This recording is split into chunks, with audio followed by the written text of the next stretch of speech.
भारतीय संविधान कब लागू हुआ था? भारतीय संविधान कब लागू हुआ था? भारतीय संविधान 26 जनवरी 1950 को लागू हुआ था और 26 नवंबर 1949 को यह बनकर तैयार हुआ था। 26 जनवरी 1950 को लागू हुआ था। वेरी वेरी इंपॉर्टेंट क्वेश्चन है, कई बार एग्जाम में पूछा गया है और आगे आने वाले एग्जाम में भी पूछा जाएगा। सिंधु घाटी सभ्यता का प्रमुख बंदरगाह स्थल कौन सा था? सिंधु घाटी सभ्यता का प्रमुख बंदरगाह स्थल लोथल है। लोथल वर्तमान गुजरात में पड़ता है और लोथल से ही डॉकयार्ड, डॉकयार्ड का मतलब होता है जहाज खड़ा करने का स्थान, वह लोथल से ही मिला था। कई बार एग्जाम में पूछा गया है। पृथ्वी का सबसे बड़ा महासागर कौन सा है? पृथ्वी का सबसे बड़ा महासागर कौन सा है? पृथ्वी का सबसे बड़ा महासागर प्रशांत महासागर है और प्रशांत महासागर पृथ्वी का 1/3 भाग में फैला हुआ है। इतना बड़ा भाग में ये फैला हुआ है और दुनिया का सबसे गहरा भाग मरियाना ट्रेंच प्रशांत महासागर में ही स्थित है। मुद्रास्फीति का क्या अर्थ होता है? मतलब मुद्रास्फीति क्या है? मुद्रास्फीति का अर्थ होता है कि वस्तु की कीमतों में वृद्धि होना, लगातार जो महंगाई होता है ना उसी को ही मुद्रास्फीति कहते हैं। जब बाजार में वस्तु और सेवाओं की कीमतें लगातार बढ़ती है तो उसे ही मुद्रास्फीति कहते हैं। मानव शरीर की सबसे बड़ी ग्रंथि कौन सी है? मानव शरीर की सबसे बड़ी ग्रंथि कौन सी है? मानव शरीर की सबसे बड़ी ग्रंथि यकृत है। यकृत को ही लीवर कहते हैं।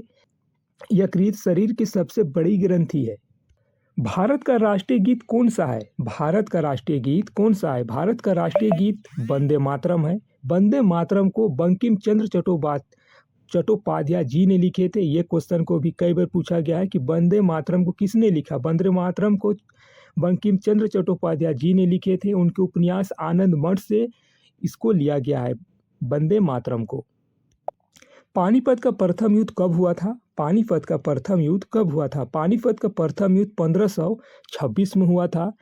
बाबर और इब्राहिम लोदी के बीच हुआ था और इस युद्ध के बाद ही भारत में मुगल साम्राज्य की स्थापना हुआ था। भारत का सबसे लंबी नदी पुल कौन सा है? भारत का सबसे लंबी नदी पुल भूपेन हजारिका सेतु है। यह पुल असम में ब्रह्मपुत्र नदी पर स्थित है। यह भी क्वेश्चन कई बार रिपीट हुआ है। भारतीय रिजर्व बैंक की स्थापना कब हुई थी? भारतीय रिजर्व बैंक की स्थापना कब हुई थी? भारतीय रिजर्व बैंक की स्थापना 1935 में हुई थी। आरबीआई भारत का केंद्रीय बैंक होता है। अच्छा, आप जानते हैं आरबीआई का राष्ट्रीयकरण 1949 में हुआ था। ये क्वेश्चन कई बार एग्जाम में पूछा जाता है। वीडियो आपको कैसा लग रहा है कमेंट करके ज़रूर बताइए। अगर अच्छा लग रहा है तो प्लीज़ इसे लाइक कर लीजिए और हमें फॉलो कर लीजिए। मैं रेगुलर आपको 30 क्वेश्चन दूंगा।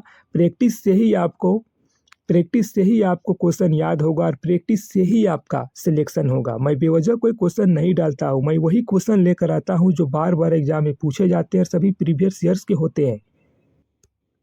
विटामिन सी का रासायनिक नाम क्या है? विटामिन सी का रासायनिक नाम एस्कोर्बिक अम्ल होता है।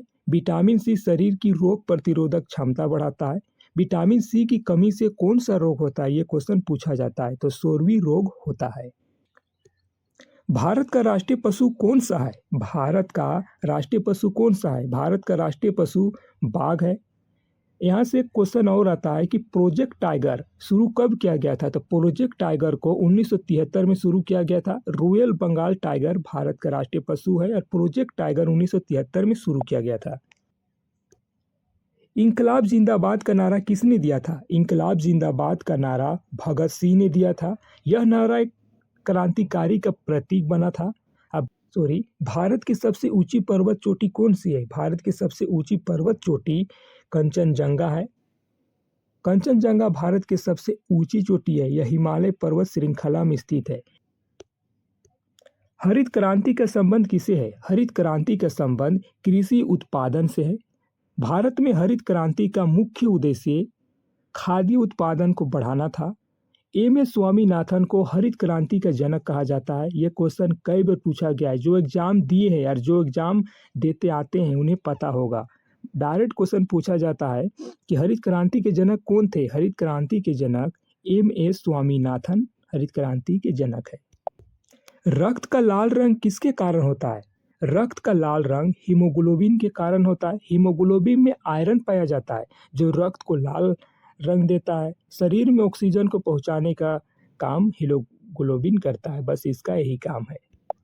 भारत का राष्ट्रीय खेल कौन सा है? भारत का राष्ट्रीय खेल कौन सा है? भारत का राष्ट्रीय खेल हॉकी है।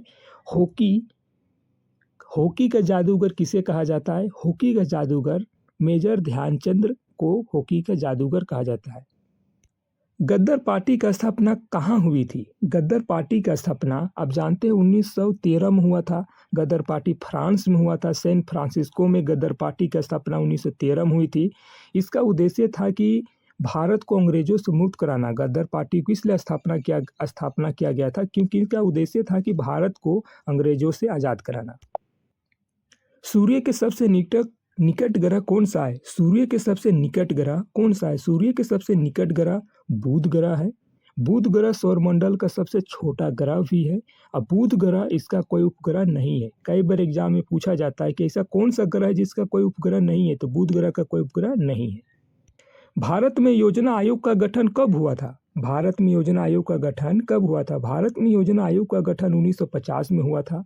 अब योजना आयोग के स्थान पर नीति आयोग का गठन किया गया है 2015 में। एक क्वेश्चन और पूछा जाता है यहाँ से कि नीति आयोग का अध्यक्ष कौन होता है? तो नीति आयोग का अध्यक्ष प्रधानमंत्री होते हैं। वर्तमान में प्रधानमंत्री नरेंद्र मोदी है, तो नीति आयोग का अध्यक्ष प्रधानमंत्री ही होंगे। मानव शरीर में कुल कितनी हड्डियां होती है? मानव शरीर में कुल कितनी हड्डियां होती है? तो मानव शरीर में कुल 206 हड्डियां होती है। छोटे बच्चे में 300 हड्डियां होती है। भारत का राष्ट्रीय वृक्ष कौन सा है? भारत का राष्ट्रीय वृक्ष कौन सा है? भारत का राष्ट्रीय वृक्ष बरगद है। सविनय अवज्ञा आंदोलन कब शुरू हुआ था? सविनय अवज्ञा आंदोलन को कब शुरू किया गया था? सविनय अवज्ञा आंदोलन को 1930 में शुरू किया गया था। महात्मा गांधी ने दांडी मार्च से शुरू किया था इस आंदोलन को। इसका मुख्य उद्देश्य था कि नमक कानून का जो विरोध था ना, उसके नमक कानून के विरोध में ही सविनय अवज्ञा आंदोलन को चलाया गया था। विश्व की सबसे लंबी नदी कौन सी है? विश्व की सबसे लंबी नदी कौन सी है? विश्व की सबसे लंबी नदी नील नदी है। नील नदी 6650 किलोमीटर लंबी है। आप सोच सकते हैं 6650 किलोमीटर नील नदी लंबी है। और विश्व की मतलब वर्ल्ड की सबसे लंबी नदी नील नदी है। नील नदी अफ्रीका महाद्वीप में बहती है। मिश्रित अर्थव्यवस्था का क्या अर्थ होता है? मिश्रित अर्थव्यवस्था किसे कहते हैं? तो मिश्रित अर्थव्यवस्था सरकारी और निजी क्षेत्रों का जिसमें भागीदारी होता है उसी मिश्रित अर्थव्यवस्था कहते हैं। जैसे कि कोई सरकार का आधा हिस्सा है और निजी का मतलब होता है प्राइवेट क्षेत्र का, दोनों का जो मिल के काम होता है, जो भी फैक्ट्री कंपनी, उन्हीं को ही हम लोग मिश्रित अर्थव्यवस्था कहते हैं। शरीर का कौन सा अंग इंसुलिन बनाता है? शरीर का कौन सा अंग इंसुलिन बनाता है? तो अग्नाशय एक ऐसा अंग है जो इंसुलिन बनाता है। इंसुलिन रक्त में शर्करा की मात्रा को नियंत्रित करता है। इंसुलिन की कमी से मधुमेह होता है। आप सोच सकते हैं इंसुलिन की कमी से कौन सा रोग होता है? इंसुलिन की कमी से मधुमेह होता है। भारत का राष्ट्रीय पक्षी कौन सा है? भारत का राष्ट्रीय पक्षी कौन है? इसका आंसर को आपको कमेंट में बताना है। मैं देखना चाहता हूँ ये क्वेश्चन का आंसर कितने लोग दे पाते हैं। जलियांवाला बाग हत्याकांड कब हुआ था? जलियांवाला बाग हत्याकांड कब हुआ था? देखिए, जलियांवाला बाग हत्याकांड 1919 में हुआ था। यह घटना अमृतसर में हुई थी। ये क्वेश्चन कई बार पूछा जाता है कि जलियांवाला बाग हत्याकांड कहाँ हुई थी? जलियांवाला बाग हत्याकांड अमृतसर में हुई थी, 1919 में हुई थी। और जनरल डायर ने बेवजह लोगों पर गोली चलाने का आदेश दे दिया और हजारों कितने लोग इसमें मरे गए थे। बहुत अफसोस की बात है। कभी इनका यूट्यूब पर वीडियो आप देख लेना, बहुत दर्दनाक है। अंग्रेज लोग हम लोग को कीड़े मकोड़ों की तरह इस्तेमाल किए, हम लोग का सब कुछ ले गए। छोड़िए उस सब बात को भी बोल के टाइम खराब नहीं करना है। हम लोगों को प्रैक्टिस करना है, एग्जाम निकालना है। भारत की सबसे लंबी नदी कौन सी है? भारत की सबसे लंबी नदी कौन सी है? भारत की सबसे लंबी नदी गंगा नदी है, जिसकी लंबाई 2525 किलोमीटर है। गंगा नदी को भारत की जीवन रेखा भी कहा जाता है, आपको याद रखनी है। गंगा नदी गंगोत्री ग्लेशियर से निकलती है। ये क्वेश्चन कई बार पूछा गया कि गंगा नदी कहाँ से निकलती है? गंगा नदी गंगोत्री ग्लेशियर से निकलती है। भारत में श्वेत क्रांति के जनक किसे कहा जाता है? भारत में श्वेत क्रांति के जनक किसे कहा जाता है? भारत में श्वेत क्रांति के जनक वर्गीज कुरियन को कहा जाता है। श्वेत क्रांति का संबंध दूध उत्पादन से है, आपको याद रखना है। ये भी क्वेश्चन पूछा गया है। हृदय की धड़कन नियंत्रित करने वाला यंत्र कौन सा है? हृदय की जो धड़कन है उसे जो नियंत्रित करने वाला यंत्र को क्या कहते हैं बोला जा रहा है? तो हृदय की धड़कन को नियंत्रित करने वाला यंत्र को पेसमेकर कहते हैं। पेसमेकर हृदय की धड़कन को नियंत्रित करता है। ये 30 क्वेश्चन आपको कैसा लगा कमेंट करके ज़रूर बताइए। सभी क्वेश्चन प्रीवियस ईयर्स के हैं और मैं रोज़ाना आपके लिए 30 क्वेश्चन लाऊंगा और वही क्वेश्चन लाऊंगा जो बार बार एग्जाम में पूछे जाते हैं। Thank you. वीडियो कैसा लगा कमेंट करके ज़रूर बताइए।